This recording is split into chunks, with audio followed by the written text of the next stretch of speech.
आज तक रेडियो सुनता है सारा जहां। आज तक रेडियो पर यह है शाम का न्यूज पॉडकास्ट दिन भर। तारीख 7 मई। मैं हूं पूनम कौशल। विशाखापट्टनम में गैस रिसाव, फिलहाल हालात काबू में। अभी एनडीआरएफ की टीम, नेवी की टीम, एसडीआरएफ की टीम, इन्होंने रेस्क्यू और रिलीफ को ऑलमोस्ट पूरा कर लिया है। भारत में कोरोना संक्रमण के मामले 52,000 के पार। जून में बढ़ सकता है संक्रमण। दवाओं के बारे में व्यापक क्लिनिकल ट्रायल्स आज शुरू हो रहे हैं। ये सारे मंत्रालय मिलकर कर रहे हैं देश में। विदेश में फंसे भारतीयों को वापस लाने के लिए वंदे भारत मिशन शुरू। मिशन वंदे भारत आज से शुरू हो गया है। 1 हफ्ते तक चलने वाले इस मिशन का आज पहला दिन है। कार्यक्रम में आगे आपको सुनवाएंगे क्या लॉकडाउन की वजह से भारत में होगी नमक की किल्लत। लेकिन सबसे पहले मुख्य समाचार।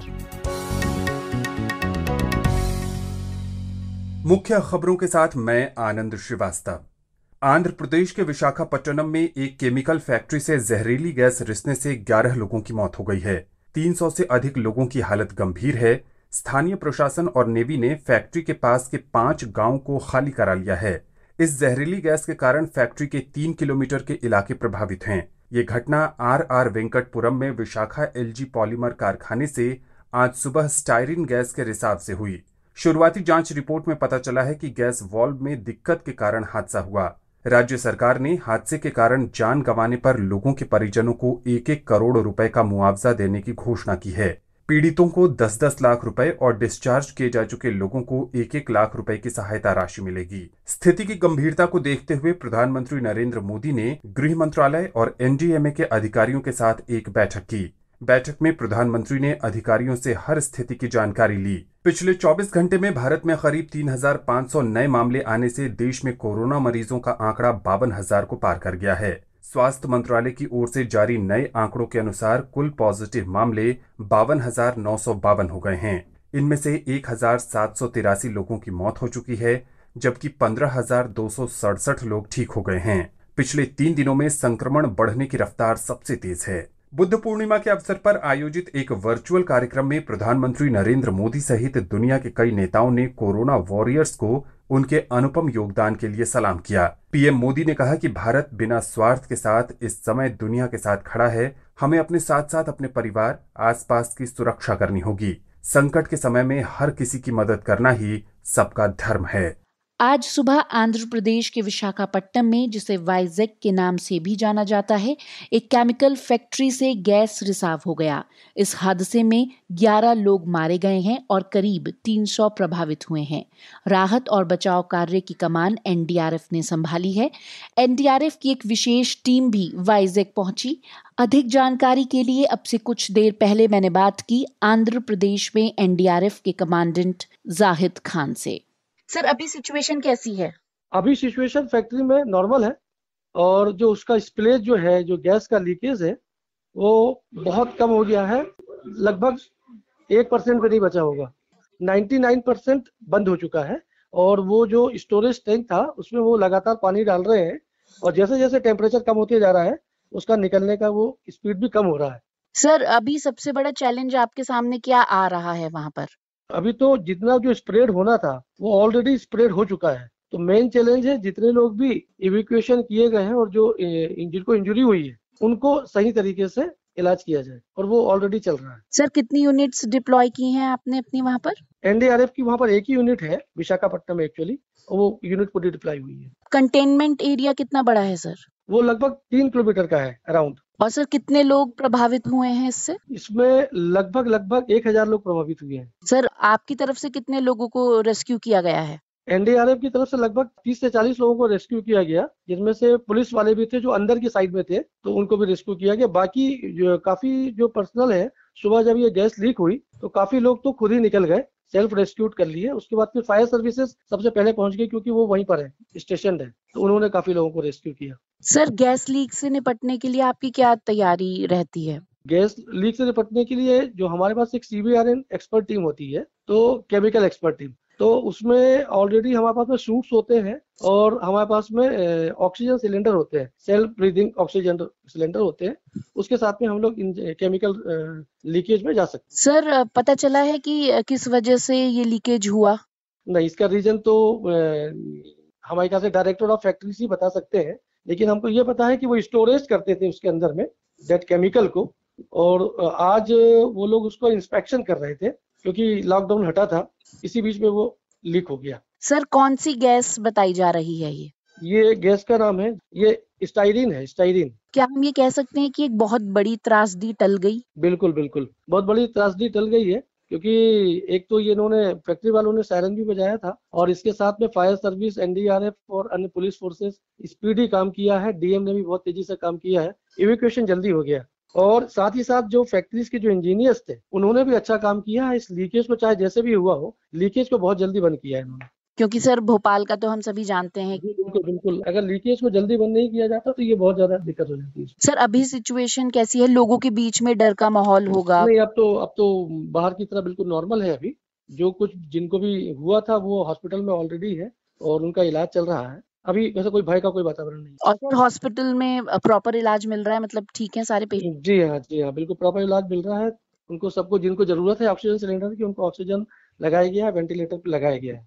जानकारी दे रहे थे आंध्र प्रदेश में एनडीआरएफ के कमांडेंट जाहिद खान।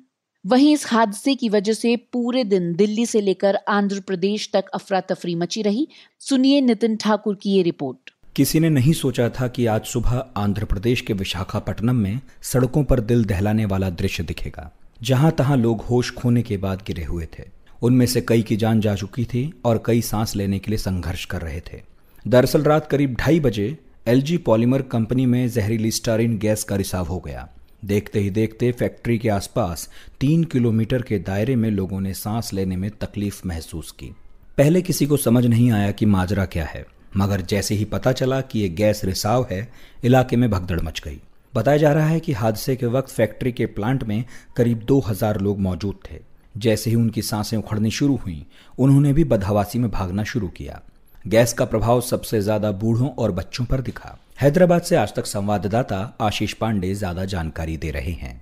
पुलिस को पहली बार 100 नंबर पे डायल कर लोगों ने इस बात की इत्तला दी कि यहाँ पर गैस लीकेज शुरू हो गया है। उसके बाद एम्बुलेंस और अन्य जो लोग हैं वो स्पॉट पे पहुंचे हैं, लेकिन गैस का रिसाव इतना ज़्यादा था कि वो तुरंत बचाव और राहत कार्य शुरू नहीं कर सके। इसमें काफ़ी समय जाया हुआ। 6 बजे के बाद रेस्क्यू और रिलीफ का कार्य शुरू हो सका।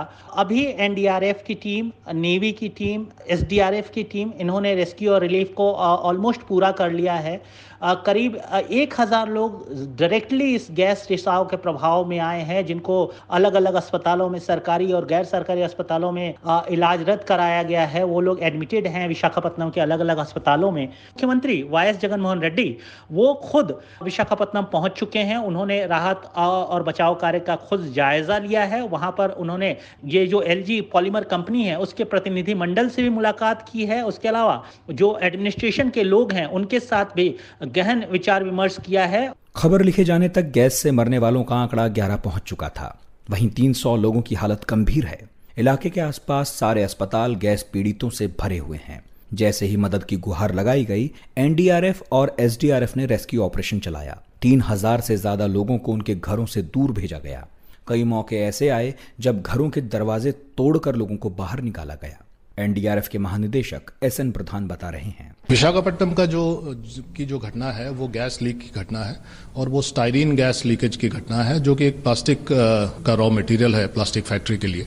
ये एलजी पॉलीमर्स की जो फैक्ट्री थी वो लॉकडाउन के बाद खुली थी और लगता है कि उसी क्रम में, खोलने के क्रम में, रीस्टार्ट करने के क्रम में गैस लीकेज हुआ है। आसपास के जो गांव हैं उसमें जो परिवार हैं वो अफेक्टेड हुए हैं और 2:30 बजे रात में उनको टॉक्सिक स्मेल्स आए और इस तरह की शिकायतें आई। उन्होंने लोकल पुलिस, लोकल एडमिनिस्ट्रेशन और लोकल सर्विसेज को इन्फॉर्म किया था। उसके बाद एनडीआरएफ को भी सूचना दी गई करीब 5:30 बजे सुबह और एनडीआरएफ आधे घंटे में पहुंच गई थी और लोकल एडमिनिस्ट्रेशन को इवैक्यूएशन में मदद किया। फिलहाल तमाम सार्वजनिक सेवाओं को रोक दिया गया है। जिस प्लांट में हादसा हुआ वो रेलवे स्टेशन के करीब है, लिहाजा हर तरह की रेल सेवा भी बंद है। लोगों को घरों में रहने और पानी में गीला करके मास्क लगाने की हिदायतें जारी की गई हैं। नगर निगम प्रशासन पानी का छिड़काव कर रहा है ताकि गैस का प्रभाव कम हो सके। उधर अपनी पहली प्रतिक्रिया में कंपनी LG Chem ने कहा कि गैस रिसाव की स्थिति अब नियंत्रण में है और पीड़ितों को शीघ्र उपचार प्रदान करने के सभी तरीके अपनाए जा रहे हैं। कंपनी ने कहा कि हम मामले की जांच कर रहे हैं ताकि रिसाव का सटीक कारण पता चल सके। वहीं मानवाधिकार आयोग ने केंद्र और राज्य सरकार को नोटिस भेजा है। मुख्यमंत्री जगन मोहन रेड्डी ने विशाखापट्टनम पहुंचकर पीड़ितों से मुलाकात की। हादसे में जान गंवाने वालों के परिजनों को 1 करोड़ रुपए मुआवजे का ऐलान भी किया। राज्य सरकार पीड़ितों को 10 लाख रुपए देगी और डिस्चार्ज किए जा चुके लोगों को 1-1 लाख रुपए की सहायता राशि दी जाएगी। इस हादसे की जांच के लिए 5 सदस्यीय कमेटी भी बनाई जाएगी। नितिन ठाकुर, आज तक रेडियो। विशाखापट्टनम में विशाखा LG पॉलीमर प्लांट में जहरीली गैस के रिसाव के बाद अफरा तफरी का माहौल बन गया। इससे पहले कि लोग कुछ समझ पाते, सिरदर्द, चक्कर और उल्टी की समस्या से परेशानी बढ़ने लगी। लॉकडाउन के बीच इस परेशानी ने आसपास रहने वाले लोगों को गहरी मुसीबत में डाल दिया। हमारे सहयोगी आनंद श्रीवास्तव से सुनिए विशाखा LG पॉलीमर प्लांट के बारे में। आंध्र प्रदेश के विशाखापट्टनम के RR वेंकटपुरम में स्थित है Vishakha LG polymer plant. Company के इतिहास की बात करें तो LG पॉलीमर्स इंडस्ट्री की स्थापना 1961 में हिंदुस्तान पॉलीमर्स के नाम से की गई थी। 1978 में UB ग्रुप के मैकडॉवेल एंड कंपनी लिमिटेड ने हिंदुस्तान पॉलीमर्स का विलय कर लिया था। 1997 में कंपनी को साउथ कोरिया के LG केमिकल ने खरीद लिया था और फिर इसे LG पॉलीमर नाम दिया गया। कंपनी की ऑफिशियल वेबसाइट के अनुसार ये कंपनी प्लास्टिक रेजिन और सिंथेटिक फाइबर मैन्युफैक्चर इंडस्ट्री के तहत आती है। मोटे तौर पर समझें तो LG पॉलीमर्स पॉलिस्टीरीन और कई कामों में आने वाला प्लास्टिक बनाती है, जिसका इस्तेमाल अलग अलग तरह के उत्पाद बनाने में होता है। RR वेंकटपुरम का ये कारखाना पॉलीस्टाइरीन और उच्च प्रभाव वाले पॉलीस्टाइरीन, एक्सपेंडेबल पॉलीस्टाइरीन और इंजीनियरिंग प्लास्टिक यौगिकों का निर्माण करता है। LG polymers India private limited उद्योग समूह में कुल 24 कंपनियां हैं और इनमें 576 एम्प्लॉय काम करते हैं। वर्ष 2018 में कंपनी का वार्षिक राजस्व लगभग 200 मिलियन अमेरिकी डॉलर का था। शुक्रिया आनंद श्रीवास्तव। विशाखापट्टनम नगर निगम की कमिश्नर श्रीजना गुमल्ला ने कहा है कि शुरुआती रिपोर्ट्स के अनुसार LG पॉलीमर कंपनी से स्टाइरिन गैस का रिसाव हुआ है। आखिर स्टाइरिन गैस है क्या, इससे शरीर पर क्या असर पड़ता है और इसका क्या उपयोग है, यही सवाल पूछे हमने APJ सत्या यूनिवर्सिटी में फार्मास्यूटिकल केमिस्ट्री के प्रोफेसर मनोज कुमार जी से। स्टाइरिन गैस, इसका केमिकली नाम विनाइल बेंजीन है। स्टाइरिन को आज हम यूज करते हैं बहुत सारे पॉलीमर बनाने के अंदर, और सबसे कॉमन जो प्लास्टिक पॉलीमर है इसका, उसको हम पॉलीस्टीरीन कहते हैं। पॉलीस्टीरीन बहुत कॉमन है, दैट इज लाइक हम बहुत ज्यादा उसको घर में भी डेली अपनी जिंदगी में यूज करते हैं। जैसे प्लास्टिक के अंदर, रेजर के अंदर जो डिस्पोजेबल रेजर्स आते हैं, जो पैकेजिंग के लिए आती हैं, थर्माकोल पैकेजिंग टाइप आती है, उसके अंदर भी पॉलीस्टीरीन होता है। पॉलीस्टीरीन का प्रोडक्शन अगर हम देखें तो 2018 के अंदर 35 मिलियन टन पॉलीस्टीरीन प्रोड्यूस हमने किया है वर्ल्ड में। तो ये दिखाता है कि कितना ज्यादा हमारे जिंदगी के अंदर पॉलीस्टीरीन घुस चुका है। अब ये पॉलीस्टीरीन का जो बेसिक यूनिट है वो होता है स्टाइरिन गैस। ये स्टाइरिन गैस की अगर हम प्रॉपर्टीज की बात करें तो इसकी स्मेल स्वीट स्मेल होती है, एंड ये पॉलीस्टीरीन जब बनता है तो बैरियर ऑफ ऑक्सीजन की तरह काम करता है, हवा और पानी के लिए बैरियर की तरह काम करता है। तो इसी की वजह से अगर किसी आदमी को बहुत ज्यादा एक्सपोजर होता है पॉलीस्टीरीन का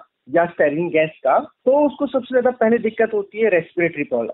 जैसे ही वो हमारे लंग्स के कांटेक्ट में आते हैं, जैसे ही हमारे आंखों के कांटेक्ट में आते हैं, जैसे ही स्किन के ऊपर कांटेक्ट में आते हैं, तो इरिटेशन स्टार्ट हो जाती है जो हमारी म्यूकस मेम्ब्रेन होती है उसके अंदर भी। और पॉलीस्टीरीन को और स्टाइरिन गैस को हम कार्सिनोजेनिक की कैटेगरी में रखते हैं, मतलब ये कैंसर कारक होते हैं। इसके साथ साथ हमारी बॉडी के अंदर ये टॉक्सिक्स की तरह एक्ट करते हैं। हमारे बॉडी के अंदर बहुत सारी केमिकल रिएक्शंस को ये स्टार्ट कर देते हैं, जिसकी वजह से बेचैनी से लेकर के हमें सेंट्रल नर्वस सिस्टम, जो हमारे दिमाग के ऊपर फंक्शनिंग को ये अफेक्ट करते हैं। हमारे हियरिंग लॉस के लिए रेस्पॉन्सिबल ये होते हैं कि सुनने की क्षमता कम हो जाती है। पेरिफेरल न्यूरोपैथी, पेन स्टार्ट हो सकता है ऑर्गन्स के अंदर, हेडेक, फटीग, वीकनेस, चक्कर आना, ये इसके कॉमन लक्षण होते हैं अगर किसी भी आदमी को स्टाइरिन का एक्सपोजर होता है। तो बहुत लंबे टाइम तक हम स्टाइरिन के एक्सपोजर के अंदर रहते हैं। जैसे स्टाइरिन का एक्सपोजर होता है जहाँ पे केमिकल फैक्ट्रियां होती हैं, जहाँ पे फॉर एग्जांपल प्लास्टिक बनाने की कोई कंपनी है, फॉर्म बनाने की कोई कंपनी है, कोल टार बनाने की पेट्रोकेमिकल्स कंपनियां हैं। तो इन सब जगह से, इवन घर के अंदर तंबाकू से भी पॉलीस्टाइरीन और स्टाइरिन गैस निकलती है। शुक्रिया मनोज कुमार। तो ये पहली बार नहीं है जब भारत में गैस रिसाव का हादसा हुआ हो। भोपाल गैस त्रासदी को ये देश अभी तक भूला नहीं है। इससे पहले कब कब देश में ऐसे हादसे हुए, बता रही हैं नुपुर कुलश्रेष्ठ। 1984 की भोपाल गैस त्रासदी को कौन भूल सकता है, जब मध्य प्रदेश के भोपाल शहर में 2 से 3 दिसंबर की रात यूनियन कार्बाइड कंपनी से लीक हुई मिथाइल आइसोसाइनेट गैस ने हजारों लोगों की जिंदगी को पलक झपकते मौत में तब्दील कर दिया था। भोपाल गैस त्रासदी में 8000 लोगों की मौत 2 हफ्ते के भीतर ही हो गई थी और लगभग 8000 लोग गैस रिसाव की वजह से अन्य बीमारियों से मारे गए थे। ऐसा ही हादसा छत्तीसगढ़ में भी देखने को मिला था, जहां पेपर कारखाने की सफाई करने के लिए मजदूरों को भेजा गया था। इस दौरान पेपर मिल में जहरीली गैस का रिसाव शुरू हो गया। गैस रिसाव के बाद 7 मजदूर बीमार हो गए थे। गैस रिसाव का एक मामला इसी साल 23 फरवरी को मेरठ के दिल्ली रोड स्थित बर्फ बनाने की फैक्ट्री में भी सामने आया था, जब अमोनिया गैस के सिलेंडर से रिसाव की वजह से अफरा तफरी मच गई थी। फैक्ट्री के हाईवे पर स्थित होने की वजह से राहगीरों समेत बच्चों और बड़ों को उल्टी, सिर चकराने, आंखों में जलन की शिकायत होने लगी। कुछ बच्चे बेहोश भी हो गए थे। ऐसी ही घटना 13 जनवरी 2019 को बिहार के मुजफ्फरपुर में देखने को मिली। शहर में दाऊदपुर के स्कूल के पास गैस रिफिलिंग के अवैध धंधे से दर्जनों बच्चों की जान संकट में फंस गई। गैस रिफिलिंग के दौरान हुए तेज रिसाव की चपेट में आने से करीब 24 से ज्यादा बच्चों की हालत खराब हो गई थी। कुछ ऐसा ही हाल 7 मई 2017 को देश की राजधानी दिल्ली में भी देखने को मिला था। तुगलकाबाद डिपो के कस्टम एरिया में गैस लीक होने की घटना पेश आई थी। घटना एक स्कूल के पास हुई थी, जिसकी चपेट में आए स्कूली बच्चे बेहोश हो गए थे। करीब 60 से ज्यादा बच्चे इस दौरान बीमार हो गए थे। गैस रिसाव का एक मामला 23 अगस्त 2017 को मध्य प्रदेश के छिंदवाड़ा में भी सामने आया था। शहर के नरसिंहपुर रोड स्थित एक कोल्ड स्टोर में अमोनिया गैस के रिसाव से पास स्थित स्कूल के 50 छात्रों की तबीयत अचानक बिगड़ गई थी। उस वक्त स्कूल में तकरीबन 800 छात्र मौजूद थे। इसी तरह 10 अक्टूबर 2017 को पश्चिमी उत्तर प्रदेश के शामली जिले में एक चीनी मिल से गैस रिसाव की वजह से 300 से ज्यादा बच्चे बीमार हो गए थे। 2 स्कूलों के बच्चे इस गैस रिसाव का शिकार हुए थे। शुक्रिया नुपुर कुलश्रेष्ठ। और अब बात करते हैं कोरोना वायरस की। 3500 नए मामलों के साथ भारत में कोरोना वायरस संक्रमण अब 52,000 को पार कर गया है। अब तक देश में 1782 मौतें हुई हैं। वहीं अब तक 15,267 लोग ठीक हुए हैं और ठीक होने की दर 28.83% है। बीते 4 दिनों में ही देश में संक्रमण के 10,000 नए मामले सामने आए हैं और आशंका जाहिर की गई है कि जून में संक्रमण की रफ्तार और बढ़ सकती है। कोरोना वायरस को लेकर देश में और क्या हुआ, बता रहे हैं अमन गुप्ता। कोरोना वायरस के कहर के खिलाफ अग्रिम मोर्चे पर लड़ रहे कोरोना वॉरियर्स के जज्बे को दुनिया सलाम कर रही है। आज बुद्ध पूर्णिमा के अवसर पर कोरोना योद्धाओं के सम्मान में अंतर्राष्ट्रीय बौद्ध संघ के सहयोग से संस्कृति मंत्रालय ने एक वर्चुअल कार्यक्रम रखा। इस कार्यक्रम में वीडियो कॉन्फ्रेंसिंग के जरिए प्रधानमंत्री नरेंद्र मोदी शामिल हुए और उन्होंने भी कोरोना की जंग में लड़ रहे योद्धाओं की तारीफ की। इस समय हम अपने आसपास ऐसे अनेकों लोगों को देख रहे हैं जो दूसरों की सेवा के लिए, किसी मरीज के इलाज के लिए, किसी गरीब को भोजन कराने के लिए, किसी अस्पताल में सफाई के लिए, किसी सड़क पर कानून व्यवस्था बनाए रखने के लिए 2400 घंटे काम कर रहे हैं। भारत में, भारत के बाहर ऐसा प्रत्येक व्यक्ति, विश्व के हर कोने में ऐसा प्रत्येक व्यक्ति अभिनंदन का पात्र है, नमन का पात्र है। कोरोना के संक्रमण को रोकने के लिए कड़ी पाबंदियों से लेकर सुरक्षा उपकरण मुहैया कराने तक के प्रयास किए जा रहे हैं, लेकिन इस बीच कोरोना का संक्रमण का ग्राफ है कि ऊपर ही बढ़ता जा रहा है। देश में मामलों की संख्या 53,000 के करीब हो चुकी है। संक्रमण से अब तक लगभग 1800 लोग जान गंवा चुके हैं। संतोष की बात यह है कि 15,000 से ज्यादा लोग ठीक भी हुए हैं। इस बीच देश के केंद्रीय स्वास्थ्य मंत्री डॉक्टर हर्षवर्धन ने बताया कि अब देश में कोरोना के खिलाफ अश्वगंधा जैसी आयुर्वेदिक दवाओं का क्लिनिकल ट्रायल भी शुरू हो गया है।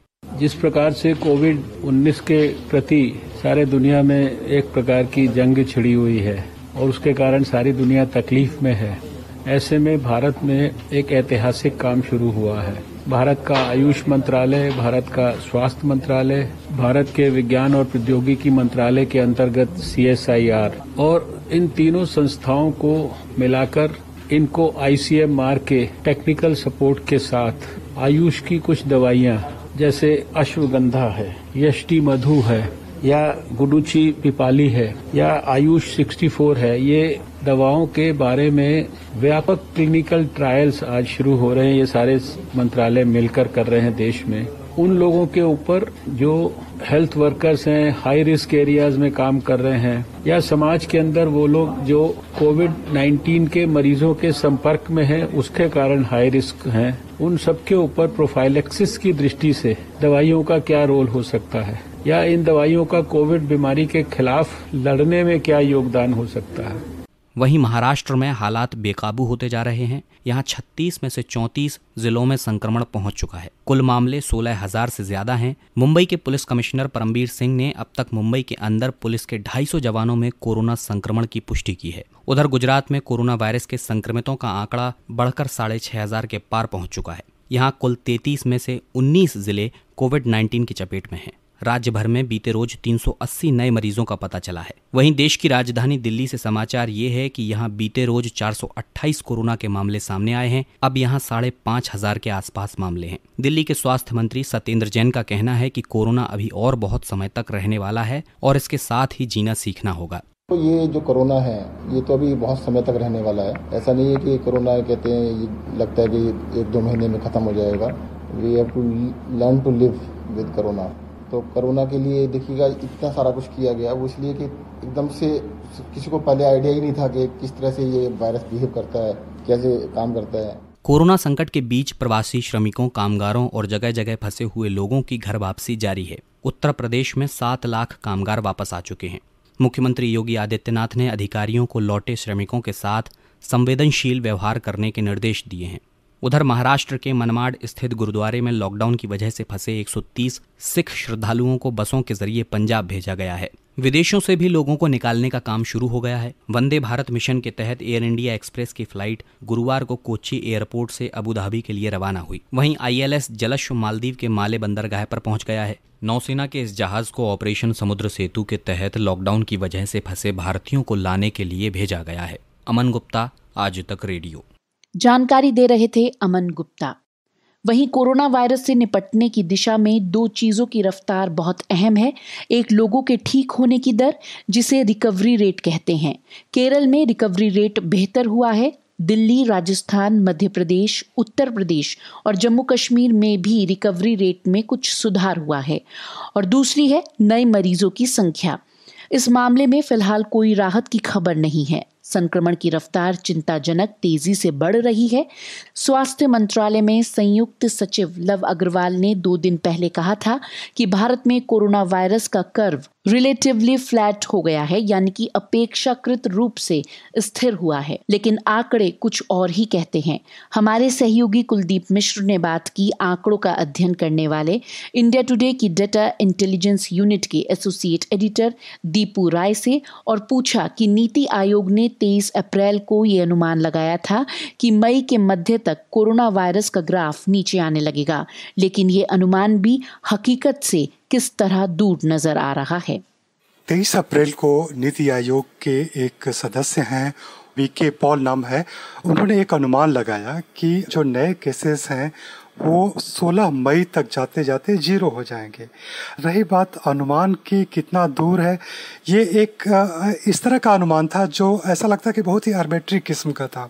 शायद दुनिया में जिस तरह से तेज़ी से उस समय कोरोना वायरस के केसेस बढ़ रहे थे, उसको देखते हुए कहीं से भी ये हकीकत के नज़दीक नहीं था। और जिस तरह से इंडिया में भी जो इमर्ज हॉट स्पॉट आ रहे थे, उससे लगता था कि नहीं, ये 16 मई तक 0 केस होने की जो भी एक संभावना कोई बता रहा है वो निहायत ही गलत है। 23 अप्रैल के जिस दिन उन्होंने अनाउंसमेंट किया, उस दिन 1229 नए केसेस आए। आज की डेट में 3,561 नए केसेज आ रहे हैं। तो हकीकत से वो कितनी दूर है इसका अनुमान साफ तौर पर लगाया जा सकता है, क्योंकि जो स्लोप उन्होंने दिखाया था उसको अभी से डाउन होना चाहिए। तो ये एकदम बिल्कुल गलत अनुमान था सीधे सीधे।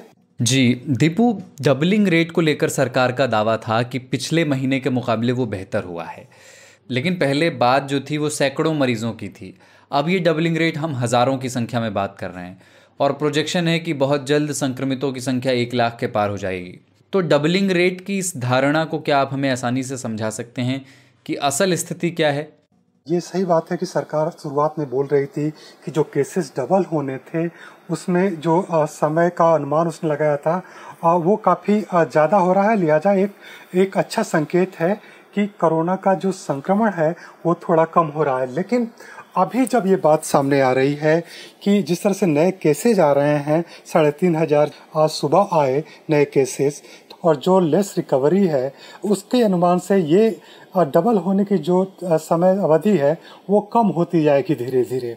हालांकि अभी भी 10 दिन से ज़्यादा में केसेस डबल हो रहे हैं और इसको एक बेहतर संकेत माना जाएगा, जो कि 28 अप्रैल तक करीब 9 दिन के आसपास का था समय। तो 9 दिन को भी सरकार ने माना कि पहले से बेहतर हुआ है। ग्रेजुअली वो 11 दिन के लेवल पर आया। मैं पूरे कंफर्म केसेस की बात कर रहा हूँ, एक्टिव केसेस की नहीं, जिसमें से रिकवरी और डेथ को हटा दिया जाता है। लेकिन जिस रफ्तार से नए केसेज आ रहे हैं उससे लग रहा है कि अब जो है स्थिति ज़्यादा नंबर में लोग रिपोर्ट कर रहे हैं, स्टेट गवर्नमेंट्स रिपोर्ट कर रही हैं, क्योंकि जैसे महाराष्ट्र 2 लाख से ज़्यादा टेस्ट कर चुकी है, इसलिए उसके यहाँ से केसेस भी ज़्यादा रिपोर्ट हो रहे हैं। ज़्यादातर स्टेट अब एक एग्रेसिव टेस्टिंग के पॉलिसी में जा रहे हैं। लिहाजा डबलिंग का जो ये रेट थी, एक अवधारणा है कि डबलिंग मतलब कंट्रोल कर देना। आप जब टेस्ट ज़्यादा करोगे तो केसेस ज़्यादा आएंगे, और एक तरह से अच्छी बात है कि केसेस सामने आ रहे हैं। लेकिन जो नए केसेस आ रहे हैं रिकवरी के मुकाबले, उनको देख के लग रहा है कि अभी ये केसेस कुल मिलाकर के मई के लास्ट तक अपने पिक पर होंगे और शायद थोड़ा सा पहले ही, मई से पहले ही ये 1 लाख के स्तर को पार कर जाएंगे। तो ये थे इंडिया टुडे की डेटा इंटेलिजेंस यूनिट के हमारे सहयोगी दीपू राय। कोरोना संकट में बंद पड़े काम धंधों को रफ्तार देने के लिए कई राज्य सरकारें कुछ समय के लिए श्रम कानूनों में बदलाव कर रही हैं। सरकारों का तर्क है कि इससे निवेश आकर्षित होगा, लेकिन श्रमिकों के मन में इसे लेकर कई गंभीर सवाल पैदा हो रहे हैं। इन्हीं सवालों की पड़ताल कर रही हैं हमारी सहयोगी नुपुर कुलश्रेष्ठ।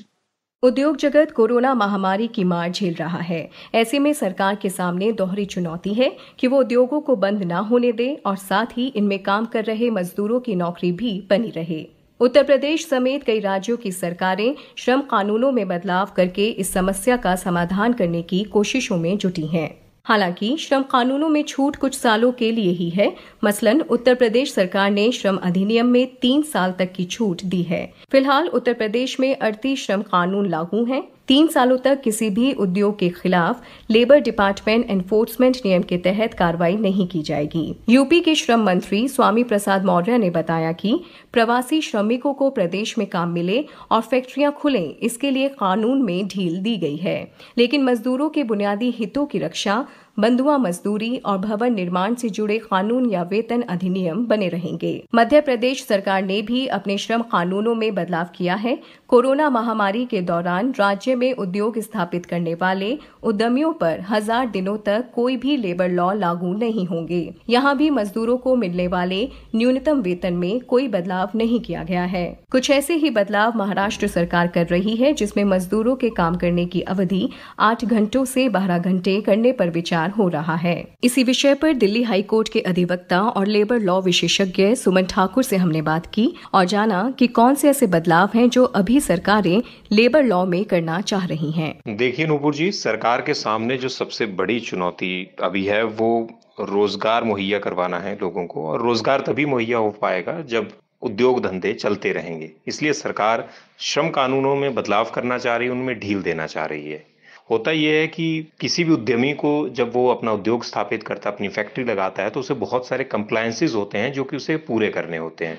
लेबर इंस्पेक्टर उसके प्रेमिसेस को विजिट करता है, तो सरकार ने अभी फौरी तौर पर बहुत सारे कंप्लायंसेस हैं उनमें छूट दी है और ऐसे कंप्लायंसेस जो कि मैनुअली पहले सबमिट होते थे उनको ऑनलाइन करके उसमें भी ईज ऑफ बिजनेस करने की कोशिश सरकार कर रही है। इसलिए यही मंशा सरकार की अभी है कि किसी न किसी तरीके से उद्योगों को चलते रहें वो, इसके लिए ये बेहद ज़रूरी है कि श्रम कानूनों में कुछ फौरी तौर पर बदलाव किए जाएं, कुछ राहत उद्योगपतियों को दी जाए। सुमन जी, ऐसी भी खबरें हैं कि सरकार मजदूरों के काम करने की 8 घंटे की समय अवधि को बढ़ाकर 12 घंटे करने पर विचार कर रही है।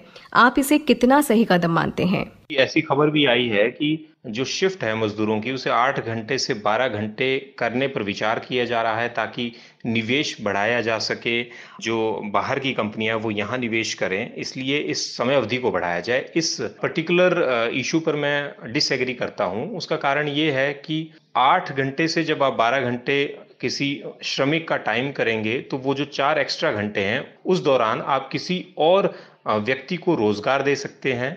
और दूसरी बात यह है कि ऐसे समय में जब अपनी प्रोडक्शन का 1/4 भी उद्योग प्रोड्यूस नहीं कर रहे हैं, फैक्ट्रियां नहीं चल रही हैं, ऐसे समय में 12 घंटे शिफ्ट करवा के अगर आप कहते हैं कि आप प्रोडक्शन करेंगे तो वो एक समझदारी भरा कदम नहीं लगता है। अभी समय ये है कि आप ज़्यादा से ज़्यादा लोगों को एंगेज करें, उन्हें रोजगार दें।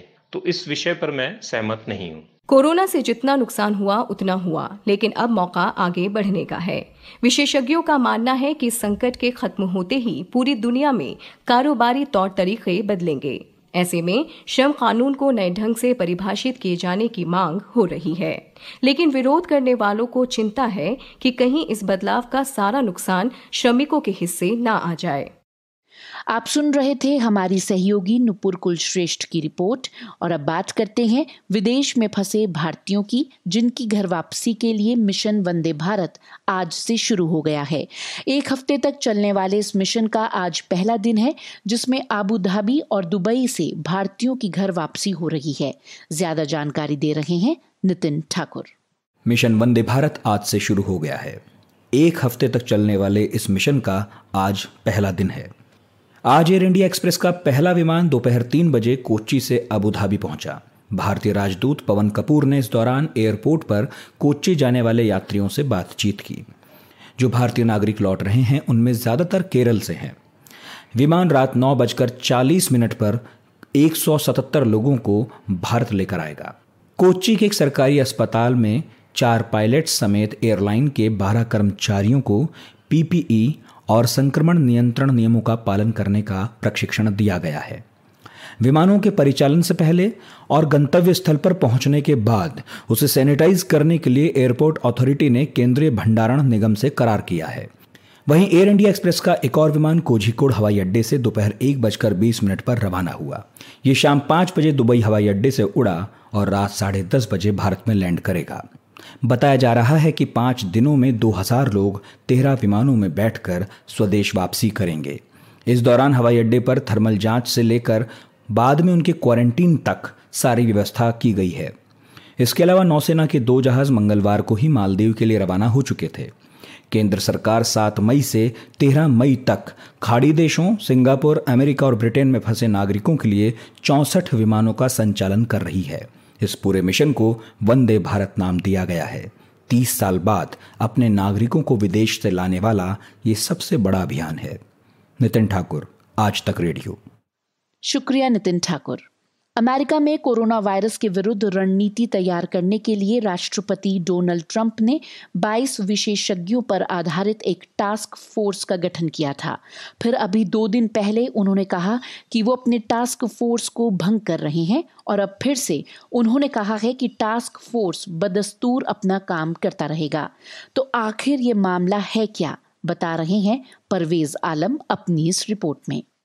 अमेरिकी राष्ट्रपति ने अभी 6 मई को एरिजोना राज्य के दौरे पर पत्रकारों से बात करते हुए एक ऐसी बात कह दी कि उसके थोड़ी देर बाद ही अमेरिका के तमाम नेटवर्क्स ब्रेकिंग न्यूज की शक्ल में उनका बयान चलाने लगे।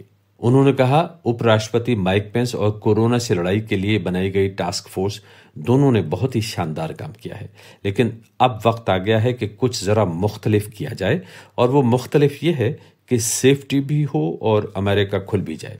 और इस काम के लिए मुमकिन है एक अलग तरह के ग्रुप की जरूरत पड़े। पत्रकारों ने सवाल किया, तो क्या मिशन अकम्प्लिश्ड हो गया, मतलब मकसद में कामयाबी नसीब हुई? तो उन्होंने कहा, न, कतई नहीं। जब कामयाबी मिलेगी तभी ये बात कही जा सकती है। बहरहाल टास्क फोर्स के मामले में जो कुछ भी उन्होंने कहा उसका मतलब ये था कि टास्क फोर्स को अब भंग किया जा रहा है। अब इस पूरे संवाद की पृष्ठभूमि ये है कि तकरीबन 1 महीने से राष्ट्रपति ट्रंप को लॉकडाउन में ढील देने की उजलत है। उनका तर्क यह है कि बाजार, फैक्ट्री, खेत खलियान, स्कूल, खेलकूद के मैदान सब बंद पड़े हैं और अमेरिकन्स बेताब हैं इन सब को खोलने के लिए। दूसरी ओर उन्होंने कोविड-19 के खिलाफ जंग छेड़ने के लिए जो टास्क फोर्स या टीम बनाई है वो बराबर कहती आ रही है कि खबरदार, अगर जरा सी भी गफलत बरती तो रातों रात मौतों में इजाफा हो सकता है। जहां कोरोना फैला नहीं है वहां भी कोरोना का राज होगा। दूसरी बड़ी बात यह है कि अभी कुछ दिन पहले तक रोज व्हाइट हाउस पर मीडिया वालों का जमघट लगा रहता था। एक्सपर्ट्स अपनी बात कहते थे, फिर ट्रंप और माइक पेंस सवालों के जवाब देते थे। पूरे देश में टेलीविजन नेटवर्क्स ये मंजर सीधा दिखा रहे थे, लाइव ब्रॉडकास्ट। दुनिया जानती है कि प्रेसिडेंट ट्रंप को पब्लिसिटी बटोरने में बहुत मजा आता है। शुरू में इस तरह की रिपोर्टें आई कि इस प्रेस कॉन्फ्रेंस के बाद ट्रंप की रेटिंग बढ़ गई। पूरा देश अपने राष्ट्रपति को इन एक्शन देख रहा था। फिर एक दिन अचानक ऐसा हुआ कि ये रेटिंग्स क्रैश कर गईं, नीचे आ गईं। अमेरिका ही नहीं, पूरी दुनिया का मीडिया उनके पीछे पड़ गया। उनके अपने एक्सपर्ट्स और उनके अपने रिपब्लिकन पार्टी के गवर्नर्स ने तो हाथ खींच लिया। हुआ यूं कि 23 अप्रैल को बहुत ही आत्मविश्वास से मजे लेते हुए प्रेसिडेंट ट्रंप ने यह कह दिया कि कीटाणु मारने वाले डिसइंफेक्टेंट का इंजेक्शन लगा के भी कोरोना को शरीर में फैलने से रोका जा सकता है। जाहिर है ये बिल्कुल गलत मशवरा था। उन्होंने तो कह दिया, लेकिन एक्सपर्ट्स उनकी शक्ल देखते रह गए। कुछ ही देर में दुनिया भर के विशेषज्ञों ने ट्रंप के इस बयान की निंदा करनी शुरू कर दी। अगले दिन पता लगा कुछ लोगों ने ट्रंप की बात को सच मानकर डिसइंफेक्टेंट पी भी लिया। डिटॉल जैसी कंपनी को यह सफाई देनी पड़ी कि हमारा प्रोडक्ट पीने के लिए नहीं है, और उसके बाद झुंझलाकर प्रेसिडेंट ट्रंप ने प्रेस को संबोधित करना ही बंद कर दिया। एरिजोना में उन्होंने ऐलान किया कि वो टास्क फोर्स को बंद कर रहे हैं, लेकिन अब उन्होंने यू टर्न लिया है। बुधवार को डोनाल्ड ट्रंप ने कहा कि अमेरिका का कोरोना वायरस टास्क फोर्स अपनी जगह रहेगा और बदस्तूर काम करता रहेगा। हाँ, उन्होंने ये भी कहा कि फोकस जरा बदल जाएगा। अब इस टास्क फोर्स का सारा ध्यान केंद्रित होगा सेफ्टी पर और अमेरिका को खोलने पर। आप सुन रहे थे परवेज आलम को। आज तक रेडियो पर आप सुन रहे हैं दिन भर शाम 7:30 बजे का खबरों का प्रोग्राम। आपको पता है ना, अब हमसे आपकी मुलाकात सुबह 7 बजे भी हो सकती है। जी, आज का दिन आज तक रेडियो का नया खबरनामा सुबह 7 बजे से पूरा 1 घंटा। सुबह की महकती चाय के साथ ताजा ताजा देश विदेश की खबरें, रिपोर्टें, इंटरव्यूज, बाजार का हाल और खेल की दुनिया। और सबसे दिलचस्प बात यह कि भारत और दुनिया के सभी बड़े अखबारों की समीक्षा हर सुबह 7 बजे से। आज का दिन पता वही aajtakradio.in/radio। आज तक रेडियो सुनता है सारा जहां। आप सुन रहे हैं आज तक रेडियो। मैं हूं पूनम कौशल और अब सुनते हैं देश की बड़ी खबरें नेशनल राउंडअप में। नेशनल राउंडअप के साथ मैं आनंद श्रीवास्तव। अर्धसैनिक बलों के अब तक 400 से अधिक जवान कोविड-19 संक्रमित पाए गए हैं। सीआरपीएफ में अब तक 158, बीएसएफ में 191 और सीआईएसएफ में 11 कोरोना पॉजिटिव मामले सामने आ चुके हैं। आईटीबीपी में कोरोना से एक हेड कांस्टेबल की मौत हो चुकी है। यहां संक्रमितों की संख्या 45 है। बीएसएफ के 2 जवानों की कोविड-19 से मौत हो गई है। झारखंड भाजपा के प्रदेश अध्यक्ष दीपक प्रकाश को दिल का दौरा पड़ने के बाद रांची के रिम्स अस्पताल में भर्ती कराया गया है। रिम्स के डॉक्टरों ने उन्हें क्रिटिकल केयर यूनिट में भर्ती कर इलाज शुरू कर दिया है। उनकी स्थिति स्थिर बताई जा रही है। दीपक प्रकाश पार्टी की ओर से राज्यसभा के उम्मीदवार भी हैं। दिल्ली में बीते 24 घंटे में कोरोना के 428 नए मामले सामने आए हैं, जो यहां एक दिन में संक्रमित होने वालों की सबसे बड़ी संख्या है। दिल्ली में कोरोना संक्रमितों का आंकड़ा 5,530 के पार चला गया है। यहां अब तक 65 लोग कोरोना से दम तोड़ चुके हैं। दिल्ली में कोरोना से 54 पुलिसकर्मी अब तक संक्रमित हो चुके हैं। देश में कोरोना वायरस संक्रमण के बढ़ते मामलों को लेकर अब स्वास्थ्य मंत्रालय रेलवे द्वारा ट्रेनों में बनाए गए आइसोलेशन वार्ड्स का इस्तेमाल करेगा। रेलवे अभी तक 5000 ट्रेनों के कोच को आइसोलेशन वार्ड में तब्दील कर चुका है। 23 राज्यों के 215 स्टेशनों पर आइसोलेशन वाली ट्रेनों को खड़ा किया जाएगा। गुजरात में कोविड-19 के तेजी से बढ़ते मामले के बीच अहमदाबाद नगर निगम ने 7 से 15 मई तक दूध और दवा की दुकानों को छोड़कर सभी दुकानों को बंद करने का आदेश दिया है। यहां तक कि सब्जी, फल और किराने की दुकानें भी बंद रहेंगी। इसके साथ ही होम डिलीवरी, स्विगी और जोमेटो की सेवाओं पर भी पाबंदी लगा दी गई है। कोरोना संकट के बीच सरकार ने कारोबारियों को बड़ी राहत दी है।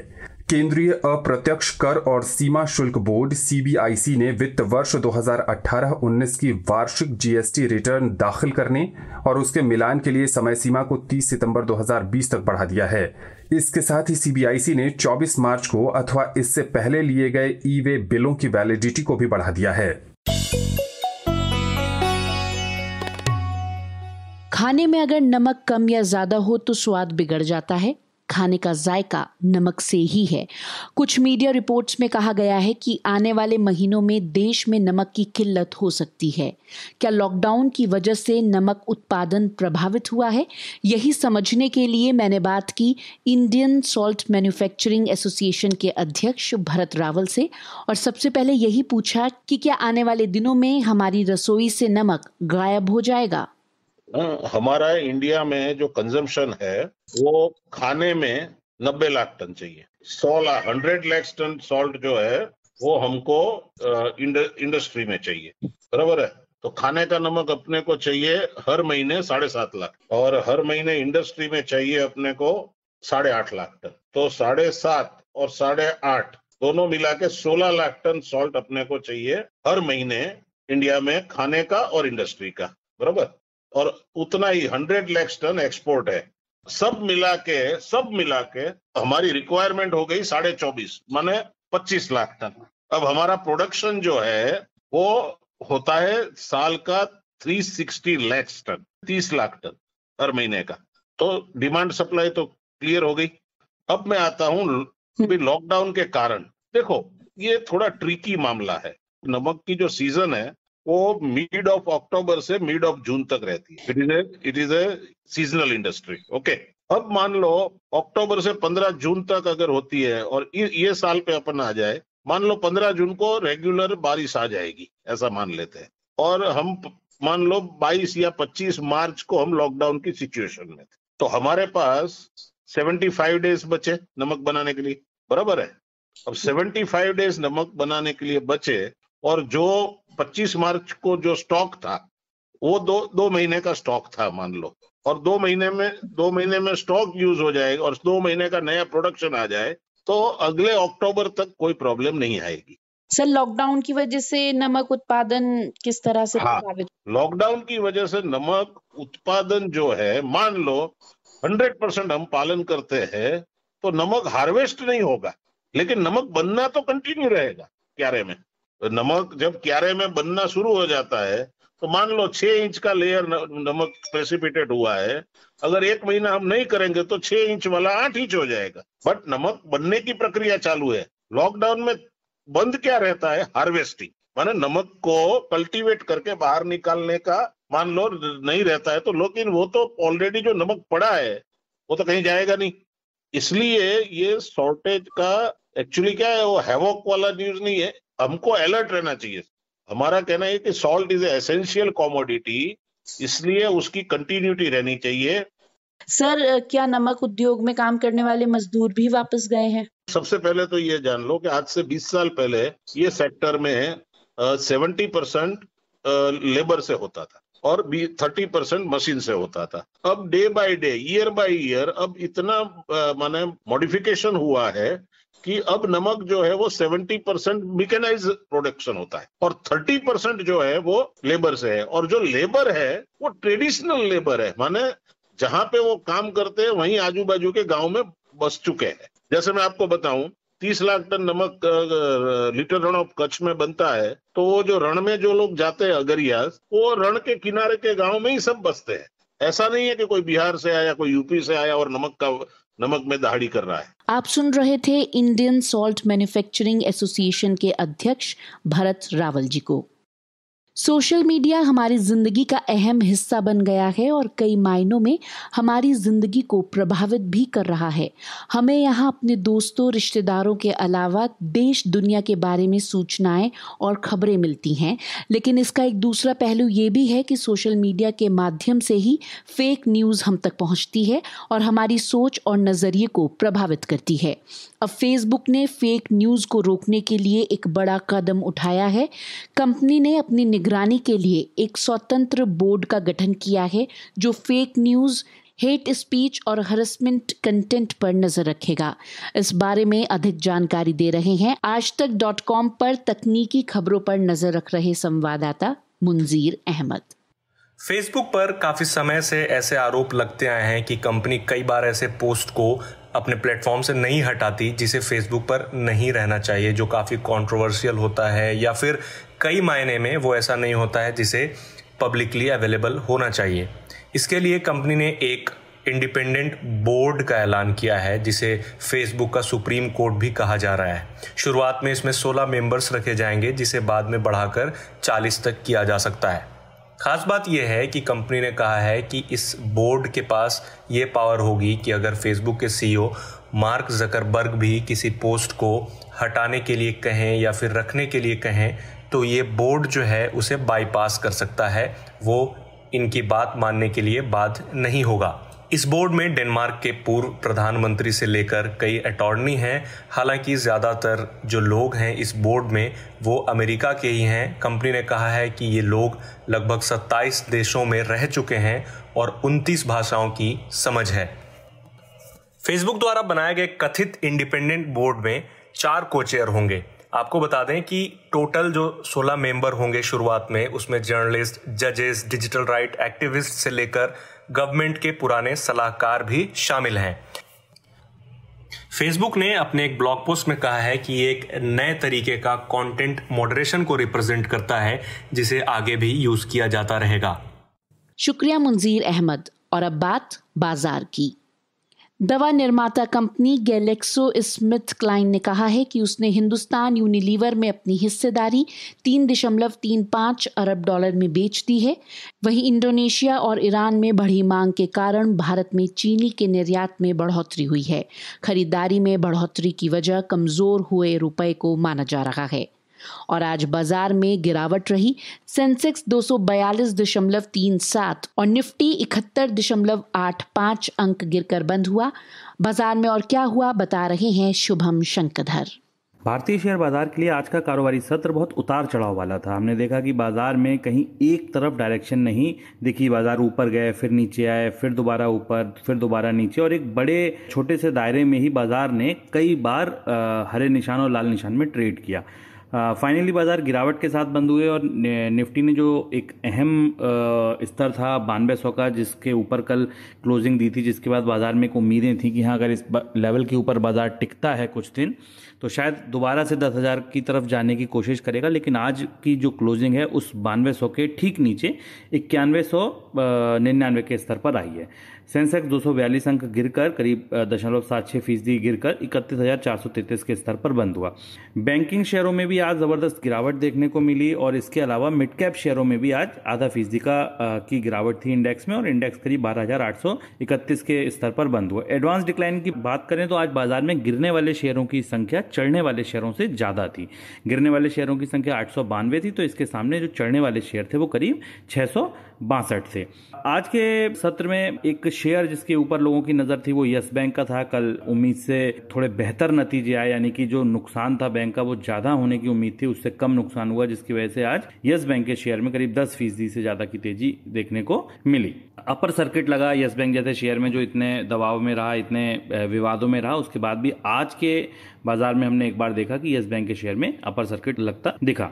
बाजार में मोटे तौर पे जो टोन है, जो बाजार का मानना है कि अगर इस स्तर से निफ्टी थोड़ा सा संभलता है, सुधरता है, 9200 से ऊपर ट्रेड करता है तो बाजार में एक बार दोबारा हम 10,000, 10,200, 10,300 तक के स्तर फिर से छू सकते हैं। जबकि नीचे अगर बाजार में दोबारा से गिरावट आती है तो निश्चित तौर पर नीचे हम एक बार फिर से बड़ी गिरावट, जो रिसेंट लोज हैं हमारे 7500 और 8,000 के स्तर के, वो हम दोबारा छू सकते हैं। एक बड़ी इंपॉर्टेंट चीज़ इस समय के बाजार में ये भी है कि तिमाही नतीजे आ रहे हैं, कंपनियों के तिमाही नतीजे, कई बार बड़ी कंपनियों के तिमाही नतीजे बाजार को दिशा देते हैं और इसके अलावा FIIs और DIIs का नंबर बाजार के लिए बेहद इंपॉर्टेंट है। जानकारी दे रहे थे शुभम शंकधर।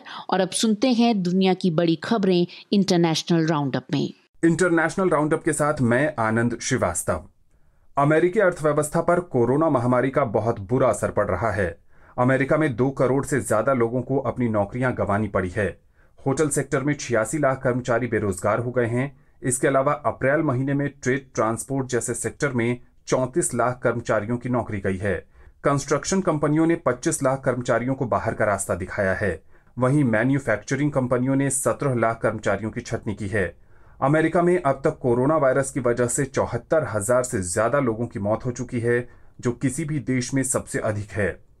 विश्व स्वास्थ्य संगठन ने कहा है कि अप्रैल महीने में कोविड-19 संक्रमण के रोजाना औसतन 80,000 मामले सामने आए हैं। दक्षिण एशियाई देशों में संक्रमण के मामले बढ़ रहे हैं, जबकि पश्चिमी यूरोप जैसे क्षेत्रों में इनकी संख्या कम हो रही है। दुनिया भर में कोविड-19 से 37,66,000 से अधिक लोग संक्रमित हुए हैं और 2,50,000 से अधिक लोगों की मौत हुई है। नेपाल ने लॉकडाउन 18 मई तक बढ़ा दिया है। सभी अंतर्राष्ट्रीय उड़ानें भी 31 मई तक बंद रहेंगी।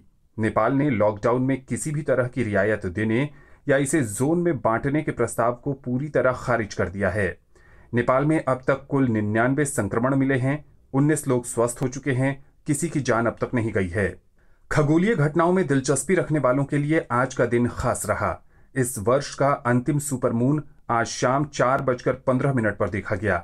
इस समय चांद पूरी तरह चमकदार दिखाई दिया। इसे super flower moon, full milk moon और कॉर्न प्लॉटिंग मून के नाम से भी जाना जाता है। दिन का वक्त होने के कारण भारत में सुपर मून का दीदार नहीं हो पाया। दुनिया भर के लोगों ने इस अनूठे नजारे को इंटरनेट पर देखा। और अब वक्त है आज के फैक्ट चेक का।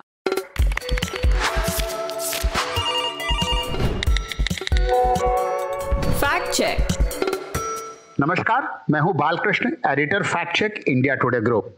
असली और नकली खबरों के फर्क को समझना कई बार इसलिए मुश्किल हो जाता है क्योंकि जो नकली खबर है, जो गलत बनाई हुई खबर है, उसको लोग इतना ज़्यादा शेयर कर देते हैं कि अगर आप इंटरनेट पर सर्च करें तो हो सकता है कि जो गलत खबर है, जो फर्जी खबर है, लेकिन जो बहुत ज़्यादा शेयर हो चुकी है, ऐसी ही खबर से आपका आमना सामना होता है और आपको ऐसा लगता है कि शायद सचमुच ऐसा हुआ है। हम बात कर रहे हैं एक ऐसी ही खबर की। टीपू सुल्तान फिल्म का एक पोस्टर, जिसको कहा जा रहा है कि ये टीपू सुल्तान की फिल्म का एक पोस्टर है, ये इस वक्त सोशल मीडिया पर लोग शेयर कर रहे हैं। और टीपू सुल्तान को लेकर के पहले भी विवाद होता रहा है। टीपू सुल्तान के बारे में उनके पक्ष में, उनके विपक्ष में बहुत सारी बातें कही गई हैं। अब ये पोस्टर शेयर हो रहा है जिसके बारे में ये कहा जा रहा है कि शाहरुख खान की एक फिल्म है टीपू सुल्तान जो आने वाली है, और चूंकि टीपू सुल्तान ने, इन दावों के मुताबिक कहा जा रहा है कि टीपू सुल्तान ने हिंदुओं पर बहुत अत्याचार किए थे, इसलिए इस फिल्म का आप बहिष्कार करें। और बहुत से लोग ये मान रहे हैं कि शायद सचमुच ऐसा है। पोस्टर को अगर आप देखें तो टीपू सुल्तान की वेशभूषा में आपको शाहरुख खान दिखते हैं। दिखता है कि टीपू सुल्तान जैसी टोपी, टीपू सुल्तान जैसा कवच पहने हुए और एक घोड़े पे बैठे हुए टीपू सुल्तान के रूप में शाहरुख खान दिखते हैं। और फिल्म का नाम कहा जा रहा है शेर मैसूर टीपू सुल्तान। कहा जा रहा है कि आप इस फिल्म का बहिष्कार करें और कुछ लोग इसको शेयर भी कर रहे हैं। असलियत जब हमने पता की इस पोस्टर की, इस फिल्म की, तो असलियत कुछ हंसाने वाली है। असल बात यह है कि आप फिल्म का बहिष्कार करेंगे कैसे जब ऐसी कोई फिल्म आने वाली ही नहीं है, ऐसी कोई फिल्म बन ही नहीं रही है। जो फिल्म है ही नहीं उसका बहिष्कार कैसे करेंगे। असलियत ये है कि ये जो फिल्म है, ये जो पोस्टर है, ये शाहरुख खान के एक फैन ने यूट्यूब पर बनाकर एक टीज़र डाला था और उस टीज़र में साफ साफ ये लिखा गया है, उस फैन ने ये लिखा है कि ये जो है टीपू सुल्तान के रूप में उन्होंने शाहरुख खान को उस यूज़र ने बनाया है जिसका नाम जायन खान है। ये यूट्यूब पर मौजूद है, 20 सितंबर 2018 से मौजूद है, उस दिन अपलोड किया गया था। और उसमें ये कहा गया है कि इस फिल्म का ये जो ट्रेलर है, ट्रेलर की जैसा जो बनाया गया है, ये सिर्फ एक कल्पना है, ऐसी कोई फिल्म नहीं आ रही है। और वहीं से इस फोटो को निकाल करके, एक फ़ोटो को निकाल करके वायरल किया गया है। और अब कुछ लोग ये सोच रहे हैं कि हम इस फिल्म का बहिष्कार करें शायद, लेकिन जब ऐसी कोई फिल्म बन ही नहीं रही है तो उसको बहिष्कार करने या नहीं करने का कोई सवाल नहीं होता। ये भी बात आसानी से समझी जा सकती है कि जब कोई शाहरुख खान जैसा बड़ा स्टार जब कोई किसी फिल्म में काम करता है तो उसके बारे में चर्चा होती है, मीडिया में खबरें छपती हैं, जब उसकी शूटिंग शुरू होती है तब खबरें छपती हैं, और आमतौर पर फिल्म स्टार भी जो है अपने सोशल मीडिया पर इसको शेयर करते हैं, इसके बारे में लिखते हैं। अगर आप सर्च करें तो आपको ऐसी कोई खबर नहीं मिलेगी। ट्विटर, इंस्टाग्राम, फेसबुक पर भी ना तो कहीं शाहरुख खान ने ऐसा लिखा है कि वो टीपू सुल्तान नाम की फिल्म में काम कर रहे हैं, और ना ही ऐसी कोई मीडिया की खबर है। यानी ये काल्पनिक फिल्म है और इसका जो पोस्टर शेयर किया जा रहा है इसमें कहीं कोई सच्चाई नहीं है। और अब वक्त है आपसे विदा लेने का, लेकिन चलते चलते मुख्य समाचार एक बार फिर। मुख्य खबरों के साथ मैं आनंद श्रीवास्तव।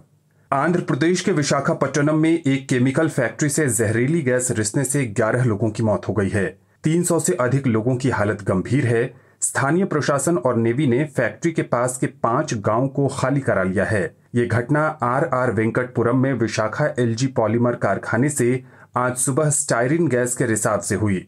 पिछले 24 घंटे में भारत में करीब 3,500 नए मामले आने से देश में कोरोना मरीजों का आंकड़ा 52,000 को पार कर गया है। स्वास्थ्य मंत्रालय की ओर से जारी नए आंकड़ों के अनुसार कुल पॉजिटिव मामले 52,952 हो गए हैं। इनमें से 1,783 लोगों की मौत हो चुकी है, जबकि 15,267 लोग ठीक हो गए हैं। बुद्ध पूर्णिमा के अवसर पर आयोजित एक वर्चुअल कार्यक्रम में प्रधानमंत्री नरेंद्र मोदी सहित दुनिया के कई नेताओं ने कोरोना वॉरियर्स को उनके अनुपम योगदान के लिए सलाम किया। पीएम मोदी ने कहा कि भारत बिना स्वार्थ के साथ इस समय दुनिया के साथ खड़ा है। हमें अपने साथ साथ अपने परिवार, आसपास की सुरक्षा करनी होगी। और आज के लिए दिन भर में बस इतना ही। आज तक रेडियो पर हम आपके लिए खास पॉडकास्ट तैयार करते हैं। हमारे पन्ने पर कवि शिव कुमार बटालवी पर खास पेशकश है। अपने बच्चों से मिलने के लिए तड़प रही माँ की कहानी है। साथ ही और भी बहुत कुछ खास है आपके लिए। अब हम आजतक.com के अलावा गूगल पॉडकास्ट, स्पॉटिफाई और जियो सावंत जैसी ऑडियो प्लेटफॉर्म्स पर भी उपलब्ध हैं। हमारा कार्यक्रम आपको कैसा लगा ये आप हमें radio@aajtak.com पर ईमेल करके जरूर बताएं। फिलहाल मुझे यानी कि पूनम कौशल को दीजिए इजाजत। शुक्रिया।